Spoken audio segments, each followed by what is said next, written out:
ಪರಪ್ಪನ ಅಗ್ರಹಾರ ಜೈಲಿನಲ್ಲಿರುವ ಮಾಜಿ ಸಚಿವ ಕಟ್ಟಾ ಸುಬ್ರಹ್ಮಣ್ಯ ನಾಯ್ಡು ಆಸ್ಪತ್ರೆಗೆ ದಾಖಲಾಗಿದ್ದಾರೆ. ತೀವ್ರ ಹೊಟ್ಟೆ ನೋವಿನಿಂದ ಬಳಲ್ತಾ ಇರುವ ಕಟ್ಟಾ ಅವರನ್ನು ಬೆಂಗಳೂರಿನ ವಿಕ್ಟೋರಿಯಾ ಆಸ್ಪತ್ರೆಗೆ ಕಳೆದ ರಾತ್ರಿಯೇ ದಾಖಲಿಸಲಾಗಿದೆ.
ಪರಪ್ಪನ ಅಗ್ರಹಾರ ಜೈಲಿನಲ್ಲಿರುವ ಮಾಜಿ ಸಚಿವ ಕಟ್ಟಾ ಸುಬ್ರಹ್ಮಣ್ಯ ನಾಯ್ಡು ಆಸ್ಪತ್ರೆಗೆ ದಾಖಲಾಗಿದ್ದಾರೆ. ತೀವ್ರ ಹೊಟ್ಟೆ ನೋವಿನಿಂದ ಬಳಲ್ತಾ ಇರತಕ್ಕಂತಹ ಕಟ್ಟಾ ಅವರನ್ನ ಬೆಂಗಳೂರಿನ ವಿಕ್ಟೋರಿಯಾ ಆಸ್ಪತ್ರೆಗೆ ಕಳೆದ ರಾತ್ರಿಯೇ ದಾಖಲಿಸಲಾಗಿದೆ ಅನ್ನೋ ಮಾಹಿತಿ ಕೂಡ ಇದೆ.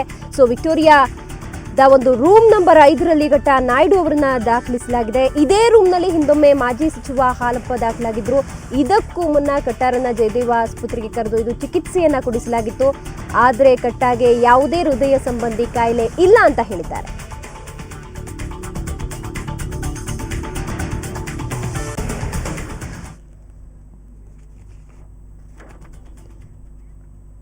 ಮನೆ ಬಗ್ಗೆ ಹೆಚ್ಚಿನ ಮಾಹಿತಿಯನ್ನು ಪಡೆಯೋಣ. ನಮ್ಮ ಪ್ರತಿನಿಧಿ ಮಂಜು ಈಗ ನೇರ ಸಂಪರ್ಕದಲ್ಲಿದ್ದಾರೆ. ಮಂಜು, ಡಾಕ್ಟರ್ ಹೇಳ್ತಾರೆ ಯಾವುದೇ ರೀತಿಯ ಹೃದಯ ಸಂಬಂಧಿ ಕಾಯಿಲೆ ಇಲ್ಲ ಅಂತ. ಆದರೆ ಮತ್ತೊಂದು ಕಡೆ ನೋಡೋದಾದ್ರೆ ಕಟ್ಟಾ ಅವರನ್ನ ಹೊಟ್ಟೆ ನೋವಿನ ಸಲುವಾಗಿ ಇದೀಗಾಗಲೇ ಚಿಕಿತ್ಸೆಯನ್ನ ಕೊಡಿಸಲಾಗಿದೆ. ಕಳೆದ ಬಾರಿ ಅವರಿಗೆ ಡಯಾಬಿಟಿಸ್ ಮಾತ್ರ ಇರೋದು. ಜೈಲಿನಲ್ಲಿ ಎಲ್ಲಾ ರೀತಿಯ ಒಂದು ಸೂಕ್ತ ರೀತಿಯ ಚಿಕಿತ್ಸೆ ಸಿಗುತ್ತೆ ಅನ್ನೋ ಮಾಹಿತಿಯನ್ನ ಏನು ಜೈಲಧಿಕಾರಿಗಳೇ ಹೇಳಿದ್ರು. ಏನಿದು ಗೊಂದಲ ಒಟ್ಟಾರೆ ಅಂತ?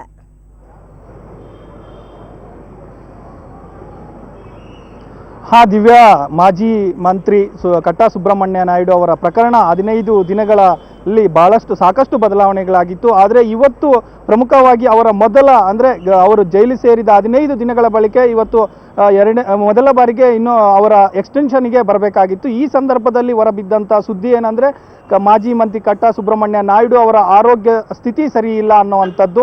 ಆದರೆ ಕಳೆದ ರಾತ್ರಿ ನಡೆದಂಥ ಒಂದು ಸಣ್ಣ ಏರುಪೇರುಗಳಲ್ಲಿ ಆರೋಗ್ಯದ ಏರುಪೇರುಗಳ ಸಂಬಂಧದ ಹಿನ್ನೆಲೆಯಲ್ಲಿ ಇವರನ್ನು ಮೊದಲಿಗೆ ಜಯದೇವ ಆಸ್ಪತ್ರೆಗೆ ತೆಗೆದುಕೊಂಡು ಹೋಗಿದ್ದಾರೆ. ರಾತ್ರಿ ಜಯದೇವ ಆಸ್ಪತ್ರೆಯಲ್ಲಿ ಅವರಿಗೆ ಅಗತ್ಯವಾದಂಥ ಚಿಕಿತ್ಸೆಯನ್ನು ಕೊಡಿಸಿದ್ದಾರೆ.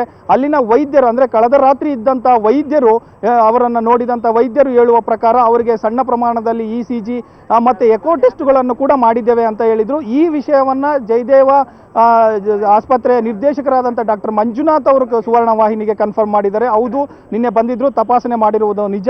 ಆದರೆ ಹೃದಯ ಸಂಬಂಧಿಯ ಕಾಯಿಲೆಗಳು ಯಾವುವು ಇಲ್ಲ ಅನ್ನುವಂಥ ಮಾಹಿತಿಯನ್ನು ಕೂಡ ಅವರು ಹೇಳಿದ್ದಾರೆ.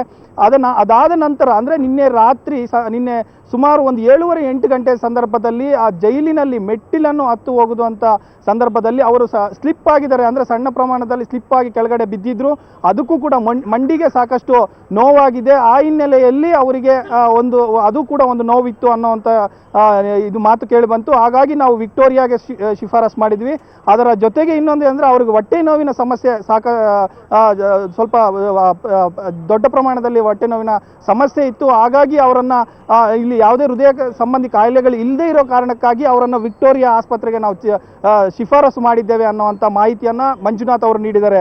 ದಿವ್ಯಾ, ಮಂಜುನಾಥ್, ಈಗ ಏನಿದೆ ಆ ಒಂದು ಕಾಯಿಲೆಗಳಿಗೆಲ್ಲ ಸೂಕ್ತ ರೀತಿಯ ಚಿಕಿತ್ಸೆ ಕಟ್ಟಾ ಅವರಿಗೆ ಲಭಿಸಿದೆಯಾ? ಅದರ ಜೊತೆಗೆ ವೈದ್ಯರು ಏನು ಹೇಳ್ತಾರೆ? ಈಗ ಸುಧಾರಿಸಿಕೊಂಡಿದ್ದಾರಾ ಕಟ್ಟಾ ಅವರು, ಹೇಗೆ ಅಂತ?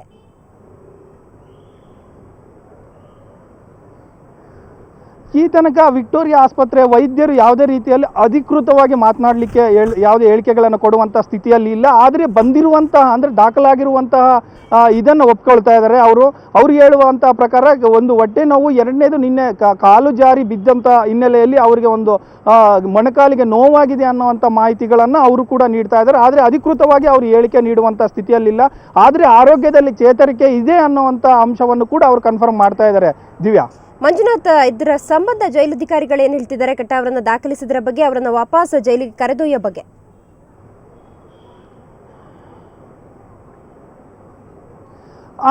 ದಿವ್ಯಾ, ಇವತ್ತು ಪ್ರಮುಖವಾಗಿ ಅವರ ಈ ವಿಚಾರಣೆ ಇದೆ. ಅವರ ಒಂದು ಕೇಸ್, ಜಾಮೀನು ಅರ್ಜಿಯ ಕೇಸ್ ವಿಚಾರಣೆ ಇರುವ ಹಿನ್ನೆಲೆಯಲ್ಲಿ ಉಳಿದ ಆರೋಪಿಗಳು ಅಂದರೆ ಕಟ್ಟಾ ಸುಬ್ರಹ್ಮಣ್ಯ ನಾಯ್ಡು ಅವರ ಆಸ್ಪತ್ರೆಯಲ್ಲಿ ದಾಖಲಾಗಿರುವ ಹಿನ್ನೆಲೆಯಲ್ಲಿ ಅವರು ಕೂಡ ಆರೋಗ್ಯ ಚೆನ್ನಾಗಿದ್ರೆ ಅವರು ಕೂಡ ಬರ್ತಾರೆ. ಒಂದು ವೇಳೆ ಅವ್ರು ಯಾರು ಬರಲಿಲ್ಲ ಅಂದರೆ ಉಳಿದ ಆರೋಪಿಗಳು ಏನಿದ್ದಾರೆ, ಶ್ರೀನಿವಾಸ್ ಇರ್ಬೋದು ಅಥವಾ ಕಟ್ಟಾ ಸುಬ್ರಹ್ಮಣ್ಯ ನಾಯ್ಡು ಅವರ ಪುತ್ರರಾಗಿರುವಂಥ ಕಾರ್ಪೊರೇಟರ್ ಜಗದೀಶ್ ಇರ್ಬೋದು, ಅವರನ್ನು ನಾವು ಹಾಜರುಪಡಿಸ್ತಾ ಇದ್ದೇವೆ. ಆದರೆ ಅವರು ಹುಷಾರಾದರು ಅಂತ ಏನಾದರೂ ವೈದ್ಯರು ಕನ್ಫರ್ಮ್ ಮಾಡಿದ್ದೇ ಆಗಲ್ಲಿ ಅವರನ್ನು ಪುನಃ ಜೈಲಿಗೆ ಕರ್ಕೊಂಡು ಹೋಗ್ತೇವೆ ಅನ್ನುವಂಥ ಮಾಹಿತಿಯನ್ನು ಜೈಲಿನ ಹಿರಿಯ ಅಧಿಕಾರಿಗಳು ಕನ್ಫರ್ಮ್ ಮಾಡ್ತಾ ಇದ್ದಾರೆ. ದಿವ್ಯಾ. ಓಕೆ ಮಂಜುನಾಥ್, ನಿಮ್ಮೆಲ್ಲ ಮಾಹಿತಿಗಾಗಿ ಧನ್ಯವಾದ.